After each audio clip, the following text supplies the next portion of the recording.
네, 고맙습니다. 우리 가슴에 손을 얹고 믿음을 고백과 함께 말씀을 듣도록 하겠습니다. 제가 먼저 고백하겠습니다. 하나님은 나를 사랑하십니다. 나는 그 사랑 안에 있습니다. 하나님은 오늘 나에게 말씀하실 것입니다. 그 말씀에 능력이 있습니다. 그 말씀에 생명이 있습니다. 나의 마음을 하나님께 열겠습니다. 나의 생각을 예수님께 집중하겠습니다. 들은 만큼 변합니다. 들은 만큼 행복해집니다. 본문을 먼저 같이 읽기를 원하는데 고린도전서 15장 17절부터 20절 말씀, 오늘 저희가 나누는 말씀은 주님의 부활에 대한 말씀입니다. 17절부터 제가 먼저 읽고 여러분도 그 다음에 읽도록 하겠습니다. 제가 먼저 17절 읽겠습니다. 그리고 그리스도께서 살아나지 않으셨다면 믿음은 공허한 것이 될 뿐더러 여러분은 여전히 죄 가운데 있을 것입니다. 우리가 그리스도 안에서 소망하는 것이 이 세상 삶에 그친다면 우리는 이 세상 어느 누구보다도 불쌍한 사람들일 것입니다.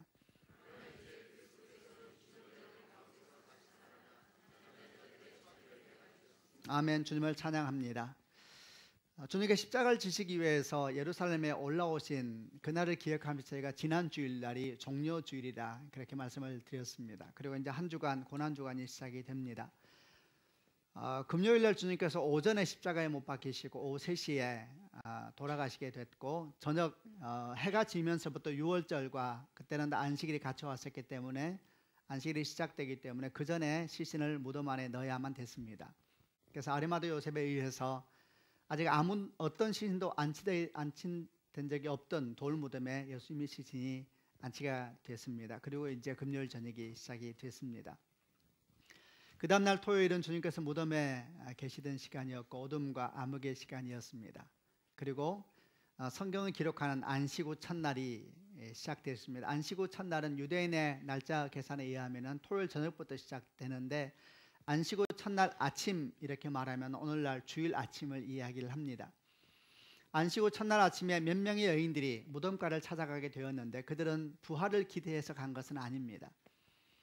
십자가 못 박혀 죽으시고 시신을 제대로 수습할 시간도 없이 무덤에 안치된 것이 너무나 안타까워서 그 시신을 조금이라도 새롭게 시신을 수습해 드릴 수는 없을까 이런 마음을 가지고 이 향로를 가지고 몇 명의 여인들이 무덤가를 찾아간 것입니다. 물론 갔을 때에 로마 군사들이 무덤문을 열고 시신을 내준다는 것은 거의 있을 수 없는 일이었지만 그래도 너무나 슬프고 아팠기 때문에 그 무덤가로 향료를 가지고 가게 되었습니다. 그리고 그 무덤가에서 놀라운 현실을 보게 되었습니다. 바로 그것이 오늘 저희가 이야기하려고 하는 부활에 대한 성경의 증언이고 그로 말미암아 성경은 엄청난 변화를 겪게 되고 그리고 그리스도의 제자들 또한 인생의 엄청난 전환점을 겪게 되었습니다. 그런데 이렇게 십자가와 부활에 대한 말씀을 나누다 보면은 오늘날 예수를 믿는 사람이든 믿지 않는 사람들이든 이것에 대해서 연구하는 학자들 간에 있어서 2000년 전에 예수께서 계셨다는 사실과 그분이 십자가에 못 박혀 죽으셨다는 사실에 대해서 이의를 제기하는 사람은 거의 없습니다. 그 일은 다 받아들이고 있는 사실입니다. 그러나 십자가를 넘어서 부활에 대한 이야기를 하게 되면은 이제 갈라지기 시작을 합니다. 의견들이. 더 나아가서 부활을 넘어서 부활한 주님께서 하늘로 승천하셨다라는 말씀에 가게 되면은 이 논쟁은 더욱더 치열해지게 되고 그리고 여러 가지 모양과 양태를 가지게 됩니다. 이런 부활에 대한 논쟁은 교회 바깥에만 있는 것은 아니었습니다. 교회 안에서도 있었습니다. 믿는 무리들 가운데서도 예수님이 부활하신 것에 대해서 긴가민가 이런 마음을 가지고 바라보는 시야가 있었다라는 겁니다. 일찍이 사도 바울은 고린도에 보내는 교회 가운데서 교회 내부에 있는 부활에 대해서 의아해하고 의심스러워하는 사람들에게 일련의 글을 써보내게 되면서 부활을 설명하고 있는데 그 내용이 고린도전서 15장에 잘 기록이 되어 있습니다. 우선 그 중에 하나인 15장 12절부터 16절까지 말씀을 읽어보려고 하는데 제가 먼저 12절 말씀을 읽겠습니다. 그리스도께서 죽은 자들 가운데서 다시 살아나셨다고 우리가 전파하는데 여러분 중에서 죽은 자들의 부활이 없다고 말하는 사람이 있는 것은 어찌된 일입니까?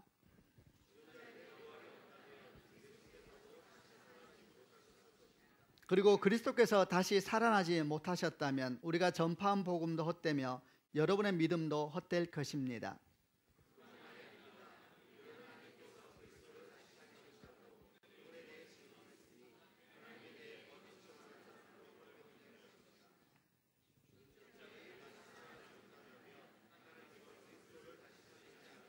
16절은 같이 읽겠습니다. 참으로 죽은 자들이 다시 살아나는 일이 없다면 그리스도께서도 다시 살아나지 못했을 것입니다. 사도 바울이 보내는 고린도전서는 교회 내에 있는 믿는 자들에게 보내는 글입니다. 거기에 사도 바울이 이렇게 말합니다. 그리스도께서 죽은 자들 가운데서 다시 살아나셨다고 우리가 전파하는데 여러분 중에서 죽은 자들이 부활이 없다고 말하는 사람이 있는 것은 어찌된 일입니까? 이렇게 말을 하면서 교회 내에도 부활에 대해서 의아해하고 또는 의심해하는 사람들이 있다라는 것을 보여주고 있는 겁니다. 교회 내부 사람이든 교회 외부의 사람이든 부활을 부인하는 사람들이 주장하고 있는 여러 가지 견해 중에 대표적인 두 가지 견해가 있는데 그 견해를 한번 얘기를 해보려고 합니다. 첫 번째는 제자들이 음모론이라는 주장이 있습니다. 예수께서 십자가 못 박혀 죽으시고 무덤에 안치되고 난 다음에 제자들이 사실은 그 시체를 훔쳐서 어딘가에 감추고 사람들에게 예수께서 부활하셨다고 거짓말을 했다라는 겁니다. 그걸 우리는 제자들 음모론이다 이렇게 이야기를 합니다. 이 음모론이 이야기하고 있는 배경은 어떤 배경이 있냐면 제자들이 이 모든 일을 아주 철저하게 준비하고 그리고 일을 진행하고 마지막까지 이 비밀이 밝혀지지 않도록 잘 진행해 나갔다는 전제가 깔려 있는 것이죠. 모든 사람을 다 속일 수 있도록 철저하게 준비하고 앞으로 어떻게 해나가야 될지도 철저하게 다 준비를 하고 그리고 모든 입을 맞추기 위해서 서로가 할 말이 뭔지 앞으로는 어떤 방향으로 나아가야 되는지 이런 것까지도 다 준비하여서 부활을 속이고 지금까지도 사람들을 속이고 있다 이렇게 말하는 내용입니다. 이 음모론에서 전제를 하고 있는 것은 또는 이 음모론을 통해서 우리가 그 진실성 또는 그 안에 있는 사실성에 대해서 받아들일 수 없는 것은 먼저는 제자들에 대해서 지나치게 과대평가하고 있다는 사실 때문입니다. 이들은 제자들이 이런 모든 일을 할 만한 대단한 사람들로 생각을 하고 있는데 사실 우리가 아는 제자들은 전혀 그렇지 않습니다. 그들이 태생에 대한 얘기를 하지 않더라도 그들이 얼마나 배운 사람들인가에 대한 얘기까지 굳이 하지 않더라도 그들은 그렇게 명석한 사람들이 아니었습니다. 게다가 그들은 그렇게 용감하지도 않았습니다. 목숨을 내걸고 로마 군사들을 속이고 유대 종교인들을 속이고 모든 사람을 속일 만큼 그렇게 용감한 사람들도 아니었고 게다가 그들이 몹시 세상적이었다라는 것은 성경에서 계속해서 나왔던 그들의 모습이었습니다.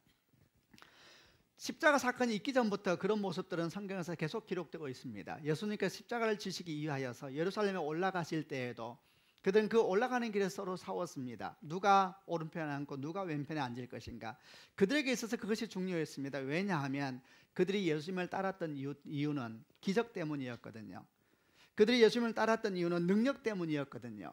저 능력의 주님을 따르면 내게 큰 영광이 올 것이다. 내 인생에 놀랍게 영광을 경험하게 될 것이다 믿었었기 때문에 예수님을 따랐던 사람들이었습니다. 그래서 간간히 주님께서 십자가에 대한 이야기를 할 때마다 그들은 전혀 이해할 수가 없었고 준비되어 있지도 않았고 받아들일 상황도 전혀 아니었습니다. 실제로 십자가 사건이 일어났을 때에 그들은 그 사건이 시작되면서부터 무력하게 흩어져 버렸습니다. 그리고 십자가 사건이 있었던 그 골고다 언덕에서도 과연 제자들은 어디에 있었는가 성경은 거의 기록을 찾아볼 수가 없고 그나마 사도 요한이 십자가 바로 가까이 있어서 예수님의 어머니 마리아를 어머니로 받아들인 것 같은 모습들을 보여줄 뿐이지 나머지 제자들에 대한 기록은 성경에서 거의 찾아볼 수가 없습니다. 그들은 완전히 뿔뿔이 흩어져 버렸고 십자가 사건을 감당할 수도 없고 이해할 수도 없는 제자들이었습니다. 그것만이 아닙니다. 예수께서 3일 뒤에 부활하시고 난 다음에 부활의 증인이었던 여인들이 가서 제자들에게 이 사실을 알렸을 때 제자들은 믿지 않았습니다. 그런데 이런 제자들이 예수님께서 죽자마자 놀라운 계획을 짜고 3일 만에 부활하셨지만 시간적으로는 39시간 정도입니다. 3시에 돌아가셔서 주일날 아침 6시경에 빈 무덤을 보았다면 그 시간이 한 39시간 정도 되지요. 그 시간 안에 뿔뿔이 흩어진 제자들이 다시 모여가지고 놀라운 계획을 짜고 그리고 더 중요한 것은 어떤 세상의 이익도 없고 영광도 없는 그 일을 위해서 평생 목숨 걸고 걸어갈 수 있다는 것은 사실 이런 생각을 하는 것 자체가 대단한 믿음이 아닌가 싶습니다. 이렇게 제자들을 과대평가하고 있는 이론일 뿐만 아니라 더 나아가서 당시의 로마 군사들은 너무나 과소평가를 하고 있고, 더 나아가서 당시 돌무덤으로 설명되고 있는 무덤에 대한 이해도 굉장히 부족하다는 것을 알 수가 있습니다. 예수님은 반역죄로 처형을 당했습니다. 그리고 그 무덤은 로마 군사들에 의해서 지켜지고 있었습니다. 로마 군사들은 경계를 설 때에 경계를 하면서 존다든지 경계를 실패하게 되면 죽음으로써 대가를 지불해야만 됐었습니다. 그들은 당시 세계 최강의 군대였고, 만약에 그 안에 실신을 잃어버린다든지 그럴 경우에는 그들은 목숨으로 대신 갚아야 되는 군사들이었습니다. 그리고 그 무덤은 어떤 상황이었냐면, 돌무덤은 일종의 맷돌과 비슷한 동그란 문입니다. 오늘날처럼 이렇게 열고 닫는 문이 아니고 이게 굴러요. 문을 이게 패여 있거든요. 돌문이 가는 것이 이렇게, 그래서 굴러가지고 약간 더 파인 곳이 있습니다. 거기에 딱 돌문이 걸리게 되어 있습니다. 이 돌문을 다시 여는 것은 몇 명의 장정들이 조용하게 열 수 있는 문이 아닙니다. 굉장히 힘든 일이고, 몇 명의 장정이 다 붙어서 온 힘을 다해서 움직여야만이 거슬러 올라가는 문을 여는 것이니까, 그렇게 돌문을 열 수 있는, 쉽게 열 수 있는 돌문이 아닙니다. 그럼에도 불구하고 이 음모론이 사람들 마음 가운데 많이 퍼져 있습니다. 또 하나, 그때도 그러하고 지금도 그러하고 두 번째 부활을 부인하는 사람들이 주장하는 견해 중에 하나는 기절설이라는 것이 있습니다. 사실은 완전히 죽은 것이 아니고 무덤에 안치되었을 때 너무 차가워서 깨어났다라는 것이 이제 이 기절설의 요자입니다. 십자가 위에서 죽은 것이 아니라 탈진해서 기절한 것이다. 그러니까 성경을 보니까 예수께서 빨리 죽은 것을 이상하게 여겼다는 기록이 나오거든요. 바로 이런 것들이 사실은 죽은 것이 아니라 탈진해서 기절한 것이다, 이렇게 이제 생각하는 무리가 있고, 또 이렇게 더 확장한 생각하는 사람도 있습니다. 사실은 십자가를 지기 전에 예수님께서 약을 먹었다. 그래서 빨리 이렇게 기절해 버리는 약을 먹어서 나중에 이제 무덤에 가니까 시원하고 습기가 많으니까 그 무덤 속에서 깜짝 놀라서 깨어났다라, 이렇게 이제 설명을 하는 것이고, 이게 굉장히 많은 부분에 나름대로 막 내용을 덧붙여서 확대되면서 이 얘기가 많이 됐습니다. 그래서 예수님께서 무덤을 열고 나와서 인도로 도망하였고, 거기서 결혼을 살았고, 그리고 지금도 인도 북부가 한 사원이 있대요. 그 사원 안에 예수님의 무덤이 있고, 이런 얘기들은 뭐 굉장히 많이 돌았었는데 여러분은 모르는 눈빛이군요. 이런 얘기들이 마치 사실처럼 얘기가 많이 됐었습니다. 그러나 이 기절설도 또 역시 몇 가지 부족한 이해에서 나오는 것입니다. 우선은 십자가형이 얼마나 잔혹했는가에 대한 이해가 부족한 것입니다. 십자가형이 얼마나 잔혹했는가, 이를 연구하는 사람들은 십자가형의 잔혹함은 우리의 상상을 초월했다 그럽니다. 그래서 실제로 많은 십자가형을 받는 사람들은 십자가 달리기 전에 이미 거의 죽음 상태에 이르렀다고 합니다. 그 채찍질은 온몸의 살을 뜯어내는 채찍질이었는데 거의 죽음 상태에 이르렀다고 말을 하고, 그리고 성경에 나오는 예수님께서 십자가를 지는 여정에 대해서 연구하는 사람들은 그 여정이 일반적으로 로마 제국에서 반역자를 죽일 때 걸어가는 그런 십자가체 여정과 일반적으로 같은 모양을 취하고 있다는 겁니다. 그래서 아마도 그들은 말하기를 예수님께서 십자가를 지실 때 이미 거의 죽은 상황이었을 것이다, 이렇게 이야기를 할 만큼 십자가형은 잔혹했습니다. 또 이 기절설이 가지고 있는 것은 역시 마찬가지로 깨어나서 안에서 무덤문을 열고 로마 군사들 눈을 피해서 나갔다는 것인데, 아까 말했던 것처럼 로마 군사들에 대한 것도 마찬가지입니다. 십자가형도 마찬가지죠. 십자가를 집행했던 로마 군사들은 어떤 사람들이냐면 그들은 사람을 죽이는 일에 있어서 전문가였습니다. 직업이었습니다, 그것이. 그래서 그들은 어렵지 않게 사람을 죽였을 뿐만 아니라 사람이 죽었는가 여부에 대해서 의사보다도 잘 알았습니다. 제가 이 일을 어떻게 알았냐면, 얼마 전에 누가 소천하셔서 얘기를 듣다 보니까 사람이 돌아가실 때가 되면은 이 돌아가신 걸 어떻게 알 수가 있냐면, 의사들은 기계를 보고 알지요. 호스피스들이 있죠. 돌아가는 분과 마지막 도와주는 분들은 기계를 보고 아는 것이 아니라 몸을 보고 안대요. 만져보면 안 돼요. 몸에서 증상이 나타나기 시작한대요. 제일 정확하대요. 한두 시간 내에 돌아가실 것입니다. 이분들은 너무나 많은 분을 보내봤거든요. 마지막 죽어갈 때의 몸에 어떤 현상들이 나타나니까 그걸 너무너무 잘 아는 것이죠. 로마 군사들은 여러분, 이 십자가형을 담당했던 사람들은 의사가 아닙니다. 그러나 죽어가는 것이 뭔지를 아는 사람이고 죽은 상태를 너무너무 잘 아는 사람들입니다. 게다가 또 알아야 될 것은 반역자가 십자가형을 취했는데 만약에 살아나서 도망가게 되면 그 대가를 본인이 또 짊어져야 됩니다. 그래서 이들은 사람이 정확하게 죽었는가를 확인할 의무가 있었을 뿐만 아니라 마땅해야 될 분명한 이유도 있었습니다. 그래서 십자가에서 예수님이 시신을 내려달라 그랬을 때에 로마 군사들이 가서 양쪽 강도를 살피면서 무릎뼈를 먼저 부러뜨립니다. 왜? 약간 살아있다는 느낌이 들었는지 모르죠. 무릎뼈를 부러뜨리면 질식해서 죽거든요. 몸을 버티질 못하니까 내려오면서 완전히 죽게 하는 행동이었습니다. 그리고 예수님도 무릎뼈를 부러뜨리기 위해서 왔는데 완전히 죽은 것이 보였습니다.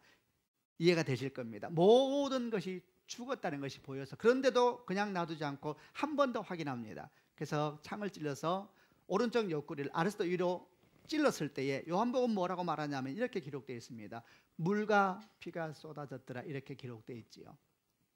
사도 요한은 당시 물과 피가 쏟아진 것에 대해서 정확한 의학적인 지식이 없었습니다. 왜 피만 쏟아지지 않고 물이 쏟아진 것일까? 오늘날 또 이것을 연구하는 사람들은 이에 대해서 의학적으로 설명하게 됐습니다.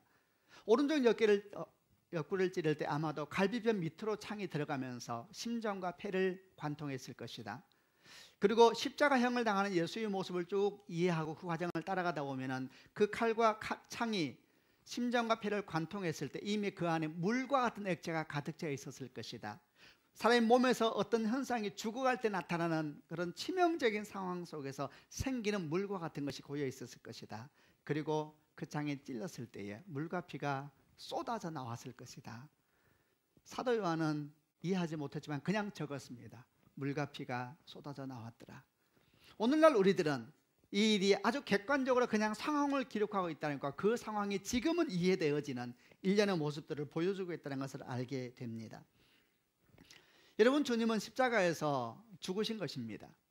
만보, 아니 그보다 더 많이 그렇다 받아들여서 기절설을 받는다 하더라도 이 논리는 또 치명적인 한계에 이르게 됩니다.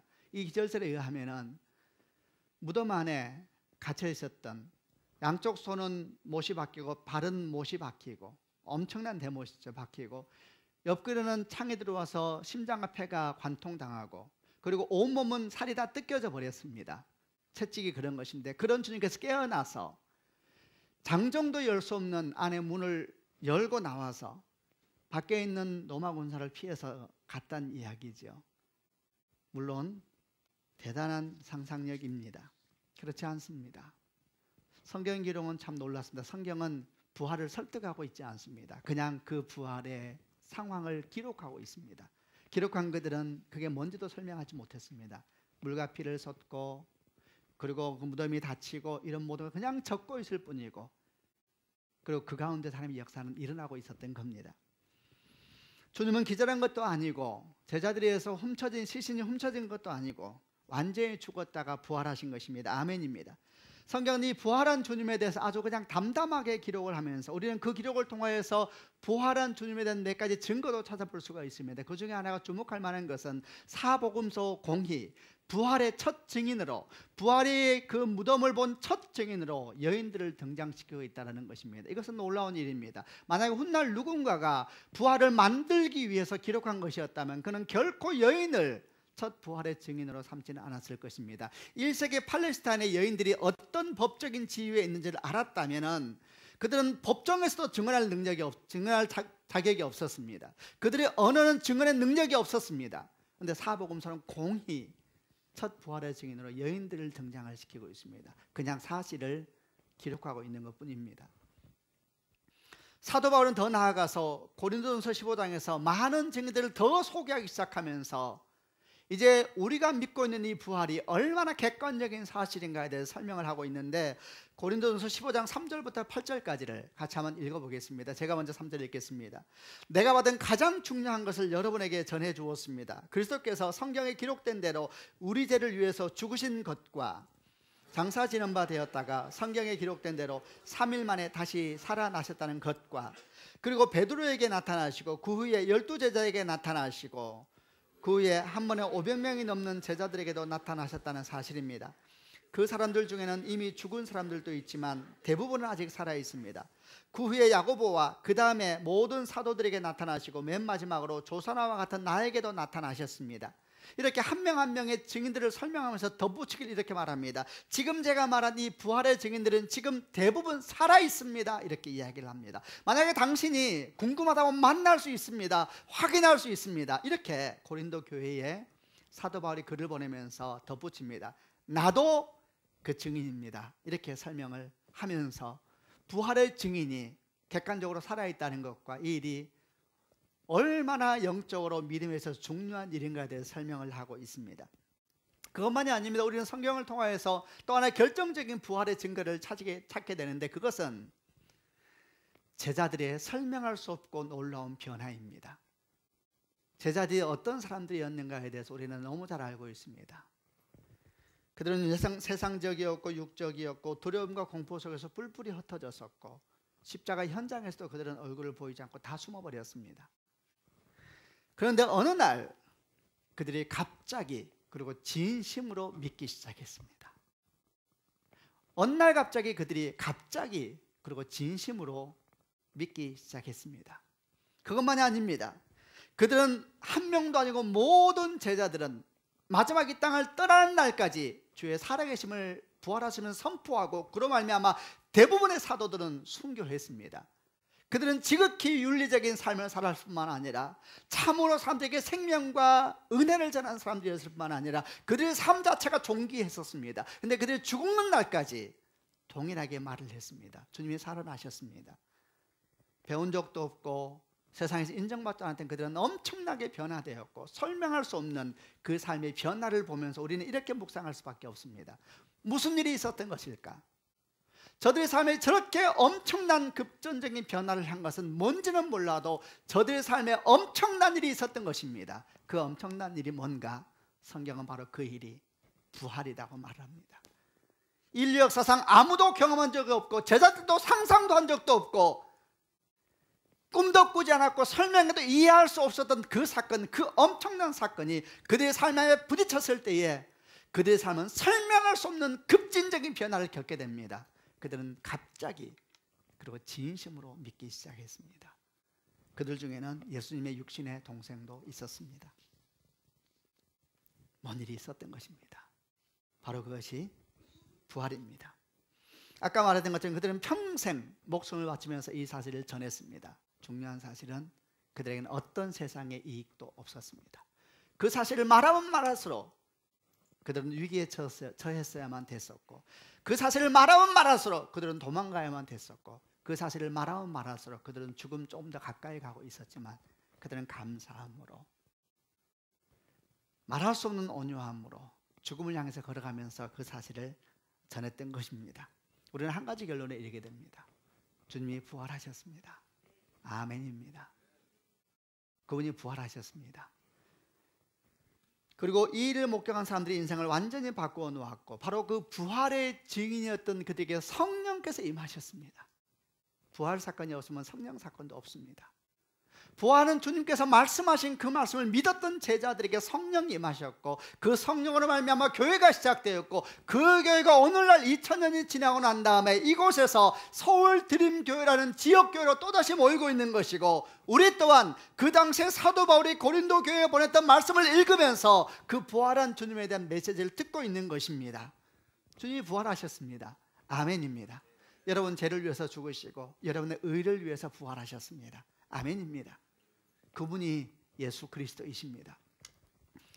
우리는 이 부활한 주님을 바라보면서 우리 삶 가운데 이 부활이 우리에게 어떤 의미가 있는가, 또 부활 가운데 산다는 것은 어떤 인생을 의미하는 것일까, 몇 가지 교훈을 찾아보려고 합니다. 첫 번째 부활은 무덤으로부터의 승리입니다.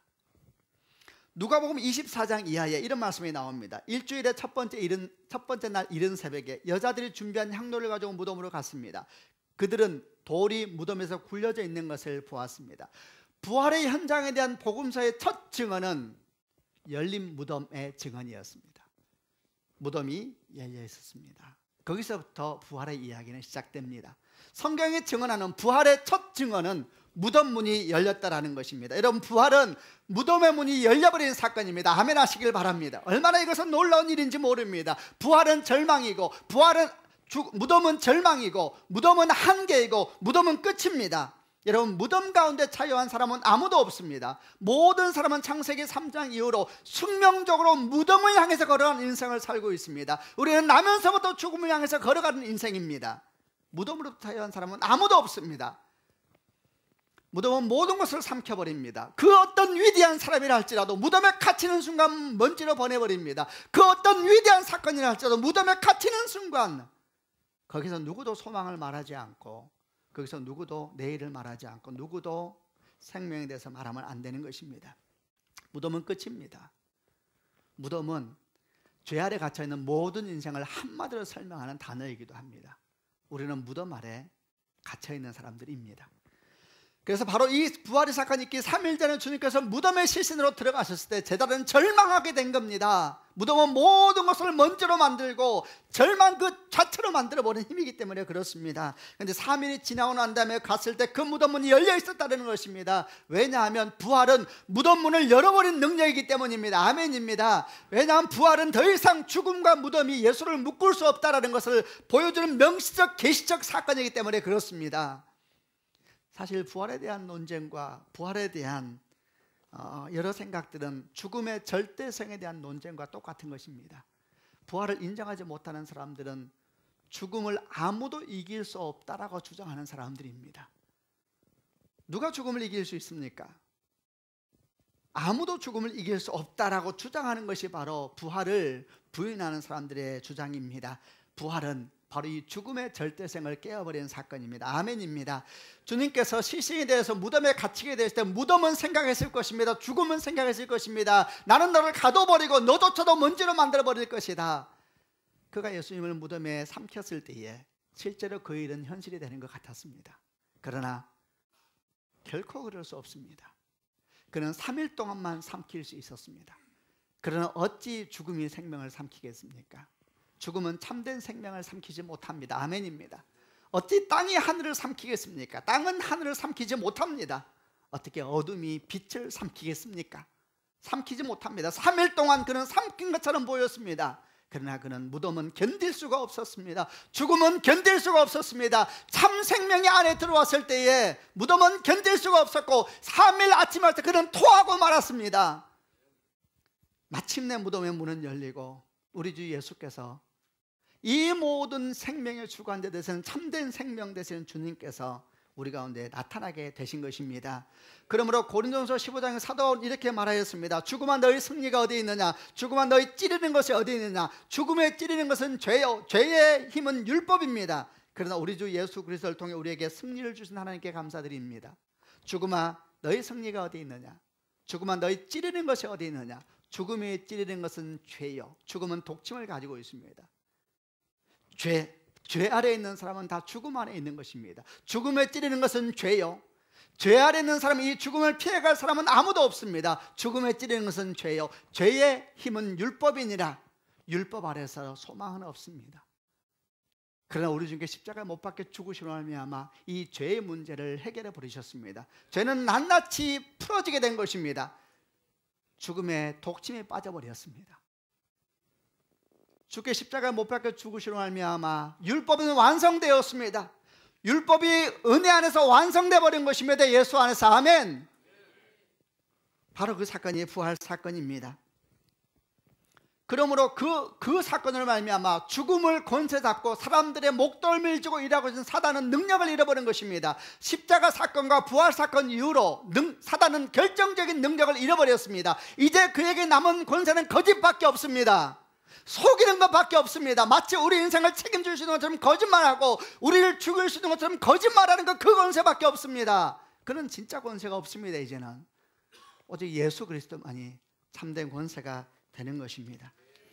일찍이 주님께서 이 일에 대해서 계시하셨습니다. 요한복음 12장에 나사로가 죽었을 때에 그 죽음 앞에서 주님께서 마리아에게 말씀하셨습니다. 나는 부활이요 생명이다. 사실 나사로가 다시 살아난 것을 부활이라 말하지는 않습니다. 부활은 죽었다가 살아났다가 다시 죽지 않아야 합니다. 나사로는 살아났다 다시 죽었습니다. 이것은 사인이었습니다. 부활의 첫 열매는 예수 그리스도이십니다. 이것은 사인이었습니다. 나는 부활이요 생명이다. 나를 믿는 자는 죽어도 살겠고 무릇 살아서 나를 믿는 자는 영원히 죽지 않냐. 이것을 네가 믿느냐. 아멘입니다. 살아서 나를 믿는 자는, 우리는 지금 살아있고 우리는 예수를 믿고 있습니다. 주님 말씀하십니다. 너는 영원히 죽지 아니하리. 이것을 네가 믿느냐? 아멘입니다. 믿는 자는 안 죽습니다. 성경은 그래서 잔다라고 표현하고 있는 것입니다. 자는 것과 죽는 것은 완전히 다른 것입니다. 죽는 자에게는 죽음의 권세 아래에 있다는 이야기요, 그의 인생의 종착역이 무덤이라는 이야기지만 죽지 않는다는 얘기는 무덤이 그를 가둘 수 없다는 것을 말하는 것입니다. 아멘입니다. 우리의 인생의 종착역은 무덤이 아닌 걸 위해서 주님께 감사를 드립니다. 여러분, 우리는 죽지 않는 것입니다. 저는 장례 예배를 드릴 때마다, 특별히 하관 예배, 매장할 때마다 이 일을 생각할 때마다 얼마나 기쁜지 모릅니다. 사람들은 살아간 사람을 매장하면서 슬퍼하면서 애통하면서 이렇게 노래했었습니다. 이제 가면 언제 오나 원통에서 못 살겠네 에야 디야. 북만상천 멀다더니 내 집 앞이 묵망일 때, 우리 아버지가 돌아갔을 때 그 상녀 뒤를 따르면서 나도 불렀던 노래입니다. 이제 가면 언제 오나 불쌍해서 못 살겠네 에야 디야 에야 디야. 북만상천 멀다더니, 모든 죽은 자가 묻히는 산, 그 산이 멀다더니 내 집 앞이 북망일세. 그러면서 그들은 장사 지내러 갔습니다. 왜냐하면 그 무덤은 인생의 종착역이니까. 큰 자나 작은 자나 높은 자나 위대한 자나 안 위대한 자나 다 묻히는 종착역이니까 그렇게 그들은 노래하고 갔었습니다. 그러나 주님께서 부활하심으로 이 모든 문을 다 열어버린 것입니다. 아멘입니다. 우리는 더 이상 죽음 안에 갇히지 아니하고 우리는 잠시 자는 것뿐이고, 저는 하관 예배를 할 때마다 항상 말을 합니다. 여기 묻히는 것은 당신의 어머니가 아닙니다. 당신의 아버지도 아닙니다. 당신의 어머니가 아버지가 70년, 80년, 90년 입었던 낡은 옷입니다. 육은 흙이니 흙으로 돌아가게 될 것이요, 하늘을 보십시오. 당신의 어머니는 저 하늘에 계십니다. 살아있는 자는 살아 날면 자는 죽지 아니하리. 이것을 네가 믿느냐? 아멘입니다. 여러분, 부활은 죽음의 문, 그 영원한 문이 열려버린 사건입니다. 이것이 오늘 우리 삶에는 어떤 의미가 있느냐? 우리도 마찬가지입니다. 믿는 자들은 결코 망하지 않습니다. 아멘. 살다 보면 위기를 겪고 부도도 날 수가 있고 계획한 것이 다 흩어질 수 있지만 여러분, 죽지 않습니다. 일찍이 다윗은 시편 37편 이렇게 고백했습니다. 그는 넘어지나 아주 엎드려지지 아니합니다.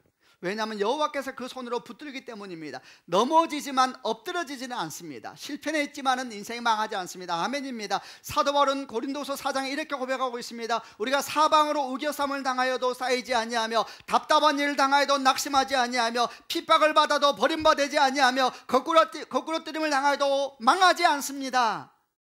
우리를 사방으로 우겨쌀 수가 없습니다. 우리를 낙심하게 할 수가 없습니다. 우리는 버림받지 않습니다. 우리는 망하지 않습니다. 이렇게 고백하고 있습니다. 바로 이것이 부활 아래 사는 우리의 삶인 것을 기억하는 축복이 있기를 바랍니다. 지금 우리 삶에 위기가 있고 아픔이 있다 할지라도, 그러나 그 기간은 3일입니다. 저는 이것이 너무 좋습니다. 이 3일, 아브라함도 아들 이삭을 번제단 드리기 위해 3일 길을 걸어갔습니다. 3일 뒤에는 어떤 일이 생깁니까? 여호와의 산에서 준비되리라. 하나님께서 준비하실 것입니다. 그 3일의 숫자는 하나님의 숫자입니다. 3일 동안 인내하고 3일 동안 기도하고 멈추지 말고 포기하지 말고 부활의 신앙을 가지고 걸어가게 될 때에, 마침내 하나님의 시간이 왔을 때에는 하나님의 산에서 준비되리라. 바로 그것이 부활 사건이고 바로 그것이 하나님의 은총의 사건임을 기억하는 축복이 있기를 바랍니다. 우리는 무덤을 여는 능력을 가지고 있습니다. 아멘입니다. 두 번째, 부활이 우리에게 주는 또 교훈은 무엇인가? 그것은, 부활은 복음의 완성이라는 것을 가르쳐주는 사건입니다. 또한 부활은 예수님 말씀이 진리라는 것을 보여주는 사건이기도 합니다. 여러분, 부활이 없다면 모든 주님의 말씀은 공중으로 흩어지고 말 것입니다. 왜냐하면 예수님의 말씀은 십자가를 향해서 가며 예수님의 말씀은 부활을 향해서 가기 때문에 그런 것입니다. 여러분, 하나님의 구원 사역은 십자가를 향해서 가며 부활을 향해서 갑니다. 만약에 십자가 사건만 있고 부활 사건이 없어져 버린다면 마치 구원의 다리가 중간에 끊어질 것과 같은 것입니다. 복음은 완성되지 않는 것입니다. 부활까지 이어질 때에 복음은 완성되게 된 것입니다. 아멘입니다. 천국까지 이르는 구원의 다리는 십자가를 넘어서 부활에서 완성되는 것입니다. 그래서 고린도서 15장에 사도 바울은 이렇게 말하고 있습니다. 그리스도께서 살아나지 않으셨다면 믿음은 공허한 것이 될 뿐더러 여러분은 여전히 제 가운데 있을 것입니다. 그렇게 되면 그리스도를 믿다가 죽은 사람들도 멸망했을 것입니다. 여러분, 부활이 없다면 믿음은 헛거라고 말합니다. 아멘입니다. 부활이 없다면 우리는 죽은 하나님을 섬기고 있을 겁니다. 부활이 없다면 우리는 성령 사건도 경험할 수 없습니다. 부활이 없다면 교회도 없습니다. 부활이 없다면 예배도 없습니다. 왜? 오늘날 예배는 부활주일, 부활한 그날을 기념해서 모이는 것입니다. 부활을 아침에 그리스도인들은 초대교회에서 모였습니다. 죽은 주님이 아니라 산 하나님을 예배했습니다. 우리도 이렇게 부활한 날 모이는 것입니다. 부활이 없다면 우리는 예배도 없습니다. 부활이 없다면 여러분, 재림도 없습니다. 주께서 무덤에 계실 때 어떻게 재림하시겠습니까? 부활이 없다면 하늘도 없습니다. 부활이 없다면 재림도 없습니다. 부활로 말미암아 복음은 완성되는 것입니다. 아멘입니다. 주님께서 십자가 못 박히시면서 다 이루었다 말씀하셨습니다.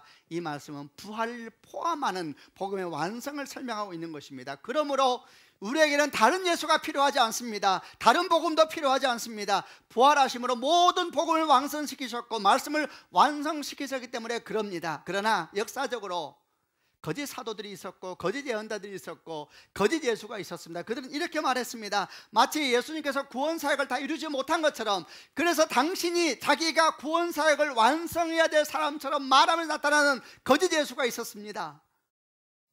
적그리스도고 거짓이죠. 그들은 예수가 구원을 완성하지 못했다고 말합니다. 그래서 자기가 해야 된다고 말합니다. 거짓입니다. 부활은 복음의 완성을 우리에게 보여주는 사건이기 때문입니다. 아멘입니다. 그러므로 주님께서 다시 올 때에는 구원 사역을 위해서 오시는 것이 아니고 심판하러 오시는 것입니다. 구원 사역은 완성됐습니다. 이제 우리의 반응만이 남아있을 뿐입니다. 그분이 다시 내려오셔서 구원 사역을 덧붙일 것이 없으십니다. 아멘. 그분은 다시 오실 때는 심판주로 오시는 것입니다. 부활은 복음이 완성됐다라는 것을 보여주는 하나님의 사건이기 때문입니다. 또 부활은 뭡니까? 부활은 믿는 이들의 인생의 목적과 방향을 바꿔버리는 사건입니다. 부활한 주님께서는 제자들에게 말씀하셨습니다. 가라, 온 세상을 향해서 아버지와 아들과 성령의 세례를 주고 내가 너에게 분부한 모든 것을 가르쳐 지키게 하라. 주님께서 믿는 자들의 삶을 통째로 바꿔버리셨습니다. 가라. 누구에게 하는 것입니까? 무덤 아래 사는 사람들에게, 죄의 권세 아래 사는 사람들에게, 인생의 꿈이 그 무덤을 꾸미는 것이 꿈인 사람들에게, 그 무덤을 화려하게 만드는 것이 인생의 꿈인 사람들에게 가라는 메시지인 겁니다. 벌써 아주 오래된 얘기지만은 어느 날 저희 어머니가 장례를 보면서 잊을 수 없는 얘기를 하나 했습니다. 이렇게 말씀을 하더라고요. 어떤 사람이 죽고 난 뒤에 그의 인생을 알 수 있대요. 그러니까 무슨 뜻이에요? 그러니까 이렇게 말씀하더라고요. 죽고 난 뒤에 그가 잘 살았는 걸 알기 위해서는 장례차가 지나갈 때 뒤에 차들이 많이 따라가야 된다는 거예요. 많은 차가 따라가고 많은 사람이 슬퍼하면 인생을 잘 산 거래요. 저는 그때는 말하지 못했습니다. 그러나 이제 우리 어머니가 주님을 만나고 난 다음에 모든 것은 다 바뀌었습니다. 우리의 꿈은 장례차를 꾸미는 게 아닙니다. 내가 죽고 난 다음에 내 시신 뒤로 많은 차들이 따라오면서 경적을 울리는 것도 인생의 꿈이 아닙니다. 대전 현충원을 간 적이 있었습니다. 제일 위로 갔더니 대통령 묘지가 있더라고요. 엄청나게 큽니다. 좀 내려오니까 장군 묘역, 사병 묘역 다 무덤의 크기가 다르더군요. 우리는 인생의 꿈이 무덤이 아니지요. 어쩌면 예수 믿는 사람은 무덤을 없애버려야 될지 모릅니다. 우리 꿈은 무덤이 아닙니다. 무덤을 장식하기 위해서 인생을 살고, 무덤에 많은 글씨를 쓰기 위해서 인생을 살고, 훗날 자기가 어떻게 살았는가를 무덤에 남기기 위해서 인생을 사는 사람들, 그 사람을 크리스찬이라고 말할 수는 없을 겁니다. 부활의 인생을 산다는 것은 목적이 바뀌었죠. 비석이 목적이 아니고 하늘나라를 향해 걸어가는, 주의 생명의 복음을 전하는, 무덤 아래 있는 사람들에게 생명을 향해서 나오도록 복음을 전하는 사람으로 부름받은 것, 바로 그것이 부활하는 사람들이고, 그 사람들에게 불과 바람 같은 성령의 역사가 일어나게 된 겁니다. 오직 성령이 너에게 마시면 너희가 권능을 받고 예루살렘과 온 유대와 사마리아 땅끝까지 내 증인이 되리라. 무슨 증인? 무덤 문이 열렸다는 증인인 것입니다. 말씀을 마무리하겠습니다. 사랑하는 성도 여러분, 주님께서 부활하셨습니다. 아멘. 여러분, 죄를 짊어지고 죽으시고 여러분의 의를 위해서 부활하셨습니다. 아멘입니다. 무덤 문이 열렸습니다. 아멘. 여러분, 이제 우리는 다른 복음이 아니라 오직 예수만으로 충분한 것입니다. 아멘. 이제 부활의 인생을 사시기를 바랍니다. 우리 종착역은 무덤이 아니고 또 어떤 고난이 있다 할지라도 3일입니다. 하나님의 숫자. 견디고 기도하고 인내하고 아브라함처럼 여호와의 산에서 준비되리라. 주의 놀라운 은혜와 축복이 여러분과 함께 있으시기를 바랍니다. 기도하십시다.